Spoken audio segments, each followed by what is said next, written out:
आपण विधानाची वाटचाल या धड्याचा अभ्यास करायला जाणार आहोत.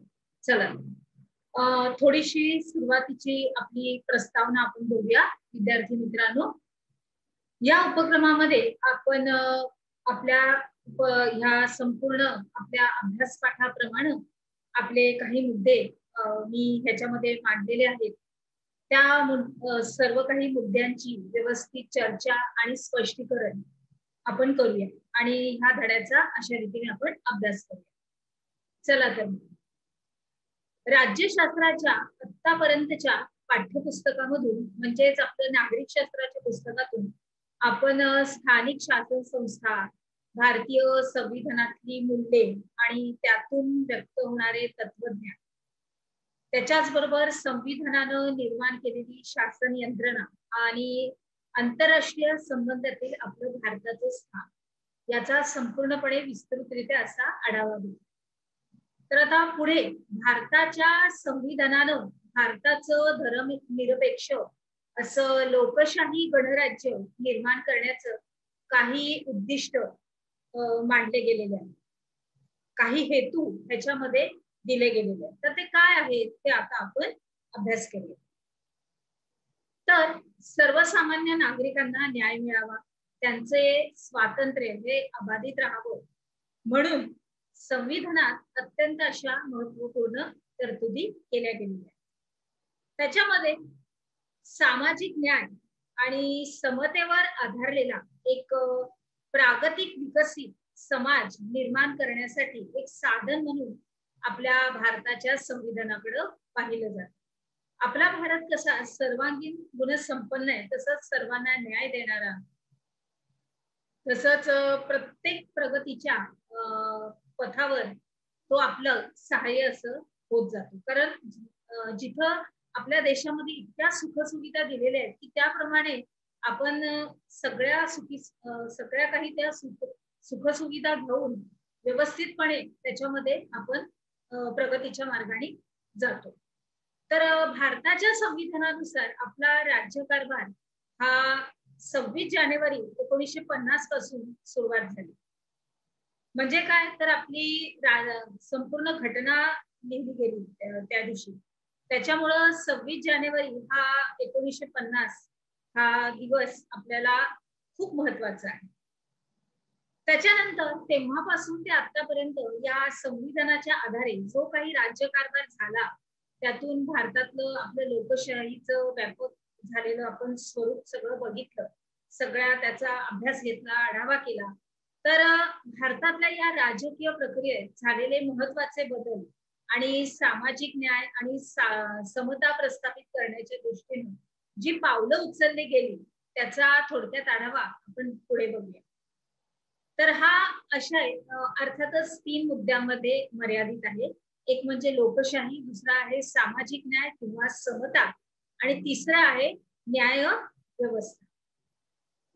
पुढे बघूया आता आपण लोकशाही, राजकीय प्रकल्प, हा मुद्दा आहे आपला. तर लोकशाही शासन पद्धतीची केवळ संरचना अशी असून चालत नाही, तर काय असावं लागतं बघू. तर त्या संरचना आधारे प्रत्यक्ष व्यवहार केल्यासच लोकशाही समाजाच्या राजकीय जीवनाचा एक अविभाज्य असा घटक बनते, भाग बनते. आता ही सगळी रचना केलेली आहे, पण प्रत्यक्ष आपण जेव्हा व्यवहार करतो त्यावेळेस आपण त्याच्यामध्ये त्याचा एक घटक किंवा त्याचा एक भाग बनतो. मग त्याच्यानुसारच आपल्या देशामध्ये थेट असं प्रतिनिधित्व देणारं असं संसद, राज्य विधानसभा आणि स्थानिक शासन संस्था अशा आहेत.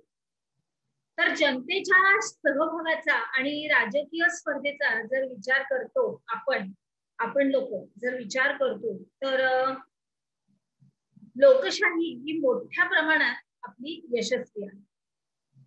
आलं लक्षात? अगदी व्यवस्थित. थोडासा किचकट आहे विषय, परंतु म्हणजे थोडासा गुंतागुंतीचा आहे, परंतु मुद्द्याद्वारे आपण सगळं काही स्पष्टीकरण घेऊ.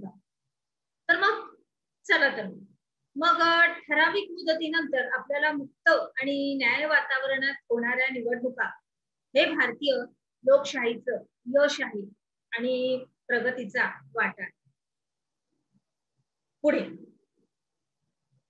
लोकसंख्या आणि विस्तार या दोन्ही बाबतीत जर आपण विचार केला तर देशात विविध पातळीवर ह्या निवडणुका घेणे ही बाब आता आव्हानात्मक झालेली आहे. पुढे पुढे त्याचा विस्तार होत जाणारच आहे, तेव्हा तुमच्या लक्षात येणार. तर ठराविक मुदतीनंतर आपण मुक्त आणि न्याय वातावरणात होणाऱ्या निवडणुका हे भारतीय लोकशाहीचं यश आहे. कारण की आपल्या निवडणुका ह्या 5-5 वर्षांनी होत राहतात, म्हणजे दीर्घकाळ एकच पक्ष राहत नाही किंवा एकच प्रतिनिधी आपल्यावरती राहत नाही. तर ठराविक मुदतीनंतर ते आपल्या निवडणुका आपण घेतो आणि मग ते बदलत बदलत जातात. पुढे लोकसंख्या आणि त्याचा विस्तार या दोन्ही बाबतीत मोठ्या असलेल्या आपल्या देशात विविध पातळीवर निवडणुका घेणं ही बाब आता आव्हानात्मकच आहे. आणि त्याच्यामध्येच जर वारंवार जर होत राहते निवडणूक तर भारतीय मतदाराच्या राजकीय जाणीवा ह्या प्रगल्भ होण्यास मदत झाली. आता वारंवार होतात आपल्या निवडणुका, त्याच्यामुळं प्रतिनिधींना सुद्धा आपला राज्यकारभार कसा चालवायचा किंवा कोणत्या अडचणींना आपल्याला तोंड द्यायचंय हे संपूर्णपणे त्याची कल्पना येते आणि त्याप्रमाणे मग ते पण आपली पावलं व्यवस्थित चालत राहतात. तसंच निवडणुकीच्या दरम्यान समोर येणाऱ्या सार्वजनिक धोरण आणि प्रश्नांबाबत भारतीय मतदार हे भूमिका घेतच असतात. आता प्रश्नांच्या पर्यायाचा विचार करून जर मतदान करण्याच्या वृत्तीत जर वाढ झाली आहे तर पुढच्या विभागात आपण त्याचंच पुढचं स्पष्टीकरण बघूया. तोपर्यंत या विभागाचे हे काही प्रश्न उत्तर आहे. बघा बरं, भारताच्या संविधानानं कोणते उद्दिष्ट मांडले आहे? राजकीय संविधानानुसार राज्यकारभार करण्यास भारतानं केव्हा सुरुवात केली आणि राजकीय प्रगल्भता ही तुम्हाला जरा स्पष्टरित्या लिहायची. चला तर आपण आपल्या पुढच्या विभागात प्रवेश करू.